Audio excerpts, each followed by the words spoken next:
ইনকিউবেটরে ডিম বসাইছিলাম। 31টা ডিম বসাইছিলাম, কয়েকটা নষ্ট হয়েছে। যাই হোক, আজকে হলো 18 নম্বর দিন। 8 ঘন্টা পর পর ডিমগুলো উল্টায় দিতে হয়, যেমন এক দুই এক দুই করে দিছি তো এরকম করে উল্টায় দিতে হয়, এটাই একটা প্যারা। আর টেম্পারেচার 90 থেকে 100-এর মধ্যে থাকতে হয়, ফারেনহাইট। আর নিচে একটা বাল্ব আছে, বাল্বের রেগুলেটর দিয়া টেম্পারেচার বুঝা কমাইতে বাড়াইতে হয়, মানে 90 থেকে 100-এর মধ্যে যেন থাকে থার্মোমিটারে। এখন এই যে এগুলো দুইয়ে লেখা আছে, সব একই ডিম ঘুরায় ঘুরায়। তো এই ডিমগুলা গত 17-18 দিন ধরে আমি এইভাবেই ঘুরাইতেছি 8 ঘন্টা পর পর। হ্যাঁ, অনেক সময় একটু লেট হয়ে যায়, 1 ঘন্টা আগে পিছিয়ে হয়ে যায়। তো ঘুরাইতেছি 8 ঘন্টা পর পর। যখন বাচ্চা ফুটবো আমি দেখাবো আর কি আপনাদের, যে কেমন বাচ্চা হয়, কি আসার বিষয়, কি যত্ন। আসলে একটা মজার বিষয় তো, অনেক শখের বিষয়। ভাল লাগে একটা জীবন নিজের হাতে আল্লাহ দুনিয়ায় আনতেছে, এই আর কি। মেশিনটা ম্যানুয়াল মেশিন, এই তো ম্যানুয়াল মেশিন, তাই হাত দিয়ে উল্টাইতে হয়। অটোমেটিক মেশিনে পাওয়া যায়, কিছু করতে হয় না, ওগুলো দাম বেশি। এটার দাম কম, এটা 3000 টাকা দাম। 30টা ডিম হয় আর কি, 30টা ডিম করা যায়। তো দোয়া করবেন সবাই। এই যে আমি উল্টাইতেছি, আবার এই জায়গায় একটা পানি আছে, এই জায়গায় ওই যে পানি, ওই পানিটা যেন না কমে, যেটা খেয়াল রাখতে হয়, পানি দিয়ে দিতে হয়, পানি দিতে হয়।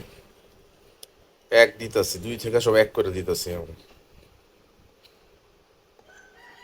আবার 8 ঘন্টা পর এক থেকে আবার দুই করে দিব। বাচ্চা এমনি সেল করি না, দেখি এবার কিছু বাচ্চা সেল করুম। 1 মাস বয়সে ভ্যাকসিন ট্যাকসিন কমপ্লিট করে তারপরে সেল করুম, এখন না। আগে দেখি কয়টা ফুটে। 18 দিন পর থেকে যখন একটু মাথা ফাটবে, তখন আবার এগুলো স্প্রে করে দিতে হইব, টানা 2 দিন 3 দিন স্প্রে করতে হইব পানি দিয়া, যে ময়েশ্চারের জন্য, যে পর্যন্ত বাচ্চা না বের হয়। খোসা তো শক্ত থাকে, বাচ্চা বেরোতে প্রবলেম হয়।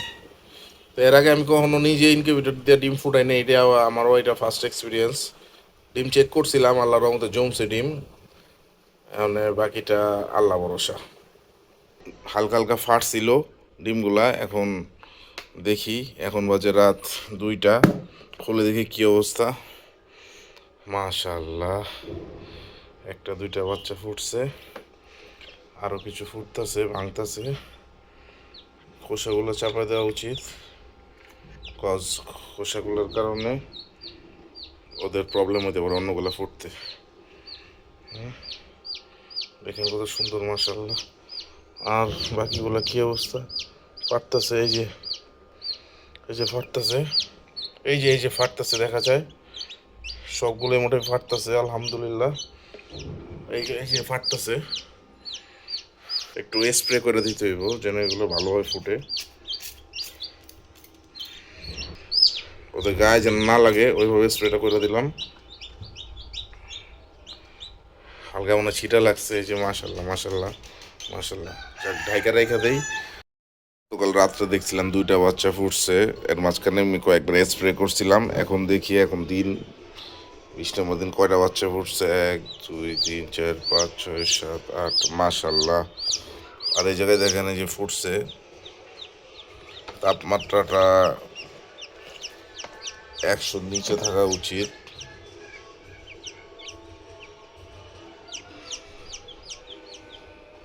এই যে জায়গায় ফুটতেছে বাচ্চা, এটা কিছু না, এটা একটা নর্মাল একটা মেশিন। এই মেশিনের মধ্যে মনে করেন যে 8 ঘন্টা পর পর ডিম ঘুরাইতে হয়েছে, বাচ্চা সুন্দর করে ফুটে বেরোইছে। 8টা বেরোইছে, আরো ফুটতেছে। এই জায়গায় চেক করে, এই যে যেমন ফাটছে, এগুলো উপর সাইড দিয়ে দিতে হইব, ফাটা জায়গাগুলা, ফাটা জায়গাগুলো উপর সাইড দিয়ে দিতে হইব, নাহলে বেরোতে ওর ওদের জন্য সুবিধা হয়। জায়গায় যে 100 ফারেনহাইট আর কি, মানে 95 থেকে 100 মধ্যে থাকতে হবে। এটা একটা সেট করা টেম্পারেচার হচ্ছে, এটা মানে এই টেম্পারেচারেই থাকতে হবে। চেক করতে হয়, এই যে ফাটছে ডিমগুলা, ফাটা মুখগুলো উপর দিকে দিয়ে দিলে বাচ্চা বেরোতে সুবিধা। চেক করতেছি,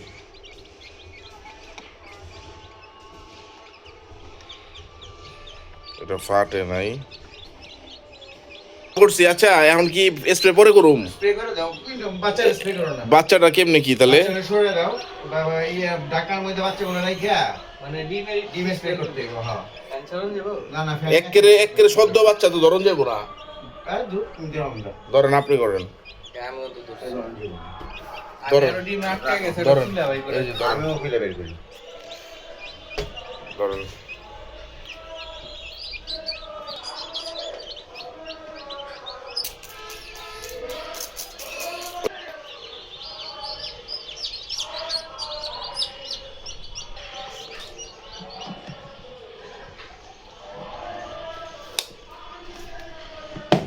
টেম্পারেচারটা ঠিক দিছি না? হ্যাঁ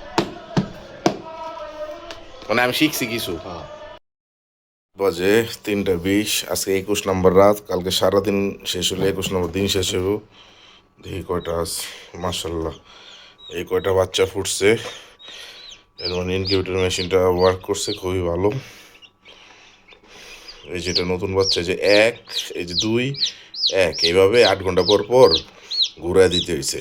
1 থাকলে 8 ঘন্টা পর 2-এ দিতে হয়েছে, 2 থাকলে আবার 8 ঘন্টা পর 1-এ দিতে হয়েছে।